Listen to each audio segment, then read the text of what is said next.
नंदी पर 31 मूंग क्यों चढ़ाए कि शंभो मेरे हृदय की बात को याद रखना भोलेनाथ, मेरे नंदीश्वर भगवान मेरे चित्त में जो मन में चल रहा है इसको लक्ष्य तक पहुंचाना, और आप ही हो जो शंकर को मेरे दरवाजे तक लेकर आ सकते हो, इसलिए मूंग चढ़ाए। आप हो जो शिव को मेरे द्वार तक ला सकते। अगरबत्ती लगाते थे तो किसी ने मना कर दिया कि अगरबत्ती लगाएं नहीं, और अगरबत्ती लगाने से हमारी श्रद्धा का भाव जागृत होता है। कितनी अगरबत्ती लगाते हैं अपन? अपने यहाँ कभी एक अगरबत्ती लगाने का नहीं बोला, अपने हमेशा लगाते हैं या तो 2 या 4। 2 अगरबत्ती इसलिए लगाते हैं कि एक अगरबत्ती तो मेरी तरफ से परमात्मा को रिझाने के लिए, दूसरी अगरबत्ती मेरे परिवार को भगवान की कृपा बनी रहे उसके लिए। 4 अगरबत्ती इसलिए लगाते हैं। तीसरे नंबर की अगरबत्ती मेरे घर में कोई बुजुर्ग है तो भगवान उसको अंतिम क्षण तक भी स्वस्थ बनाकर रखना। और चौथी अगरबत्ती इसलिए लगाते हैं कि मेरे आसपास में जो भी निवास करते हैं इनको कभी दुख मत देना, इसलिए 4 अगरबत्ती लगाई जाती है। हमारे यहाँ एक अगरबत्ती भी नहीं लगाई जाती कि केवल मेरे लिए लगाई हो। हमारे यहाँ सनातन धर्म भारत की भूमि कहती है, सनातन धर्म कहता है सर्वे भवन्तु सुखिनः, इसलिए एक अगरबत्ती नहीं 2 लगाई जाती है कि मेरे लिए नहीं, मैं पूरे परिवार के लिए मांग रही हूं।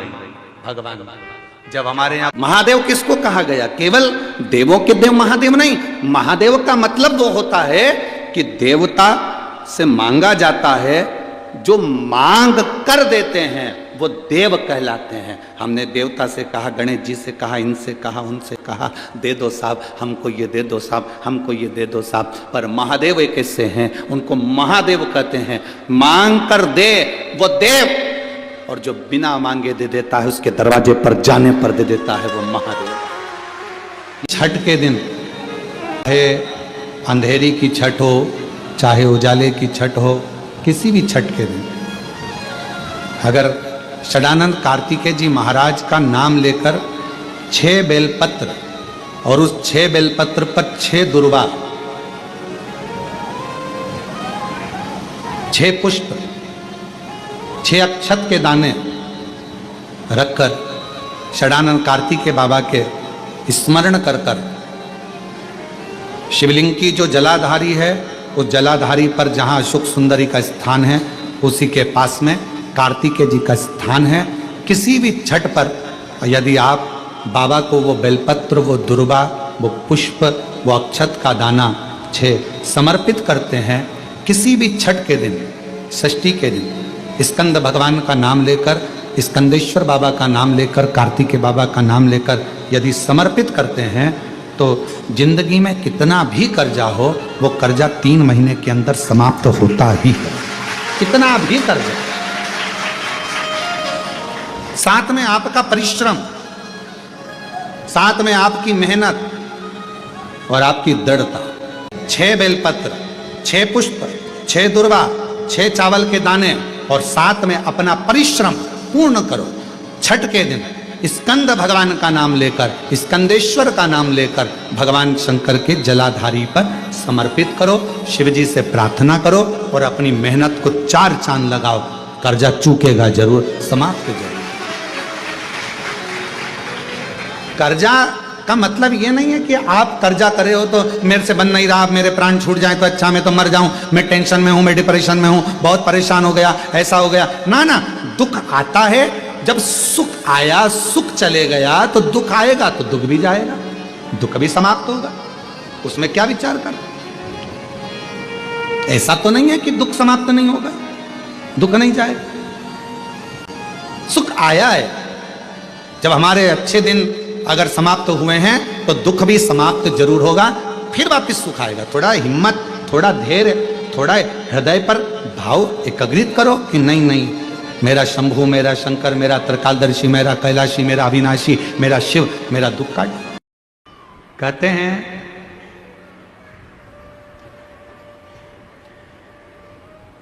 जब व्यक्ति के जीवन में कोई राह नहीं सूझ रही हो, कोई मार्ग नहीं मिल रहा हो, तब ये शिवलिंग है, जरा समझिएगा। एलईडी पर आपको दिखाया जा रहा है। मान लो ये शिवलिंग है, ये जलाधारी है।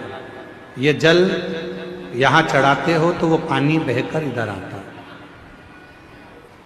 जल बहकर इधर आता है। मान लो कोई राह नहीं दिख रही हो, आपको लग रहा है कि मैं बहुत फंस चुके हूं और निकल नहीं पा रहा हूं, मार्ग नहीं मिल रहा।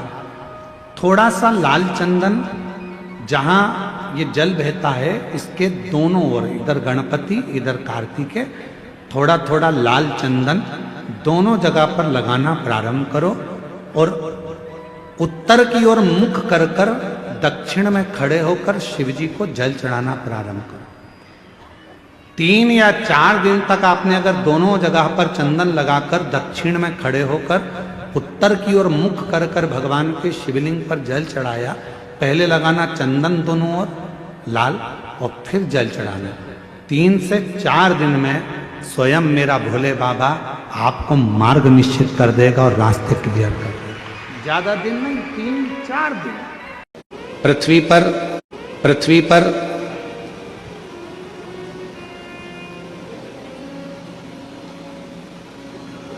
अमीर बनना बहुत सरल है। आप मृत्युलोक में जन्म लिए हो, पृथ्वी पर आए हो, अमीर बनना बहुत सरल है, बहुत सरल। पर अमीर बनना सरल है, पर अमर बनना सरल है क्या? जम के तो बोलो।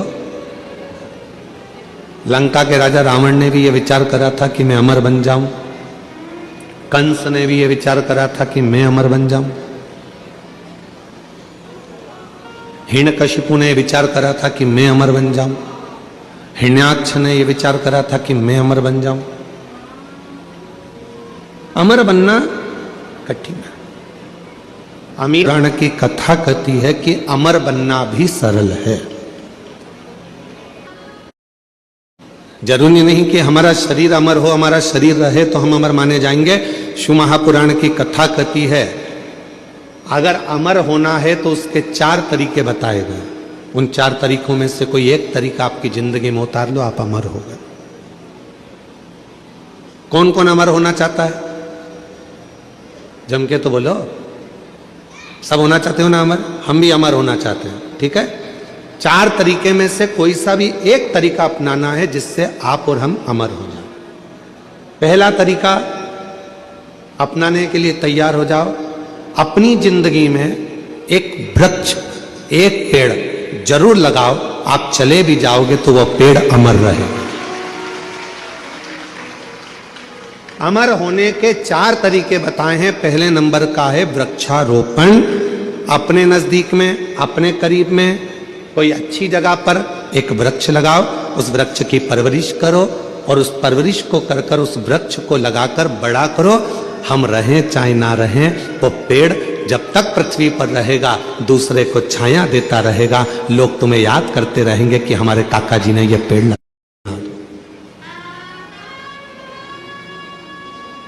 दूसरे नंबर पर अमर होने का दूसरा साधन बताया। अमर होना चाहते हो तो दूसरा तरीका है अपने बच्चे को जैसे पढ़ाते हो वैसे ही कोई गरीब का बच्चा जिसको अच्छी एजुकेशन की जरूरत है और उसके पास पढ़ने का पैसा नहीं है, अपने पैसे से उस बच्चे को धीरे धीरे पढ़ाना चालू करो।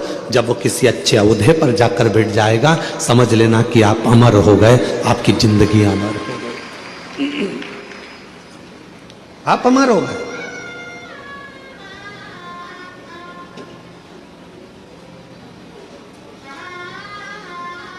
तो आप अमर, वरना अमरता का। तीसरे नंबर पर बताया कि हृदय की मिठास, प्रेम लुटाते चलो, प्रेम देते चलो, अमर। वो एक गीत की लाइन है ना, वो राम आए जो। तीसरा साधन है अपने व्यवहार को मीठा रखिए, प्रेममय रखिए, स्नेहमय रखिए, अच्छा रखिए। व्यवहार श्रेष्ठ रखिए। और चौथा साधन बताया अमर होने का, चौथा साधन अपने बच्चों को अच्छा संस्कार देकर चलिए। जब वो बच्चे अपने संस्कारों में ढल जाएंगे तो समझ लेना कि आप अमर हो गए, आपके बच्चों के संस्कार के रूप में। कौन कौन अमर होना चाहता है, बोलो, हाथ उठाओ जल्दी से। होना चाहते हो अमर? तो बच्चा भी संस्कारी, वो कोई भूलेगा नहीं, लोग आपको याद करेंगे। इनके माता पिता भी संस्कारी थे तो बच्चा भी संस्कारी था, इनके माता पिता में ये संस्कार था तो बच्चे में ये संस्कार, ये अमरता है, ये अमर हो गया, ये अमर।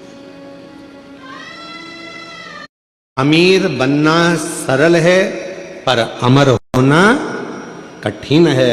पर शिव महापुराण की कथा कहती है अमर होना भी सरल है।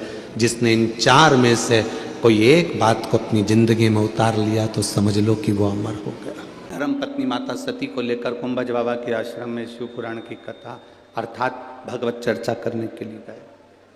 भगवत चर्चा करने, कथा सुनने के लिए कुंभज बाबा के आश्रम में गए।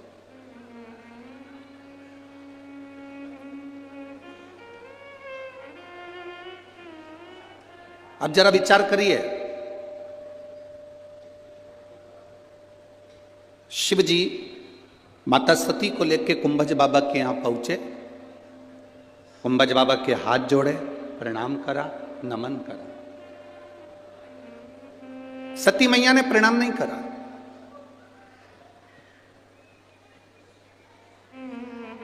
माता सती प्रणाम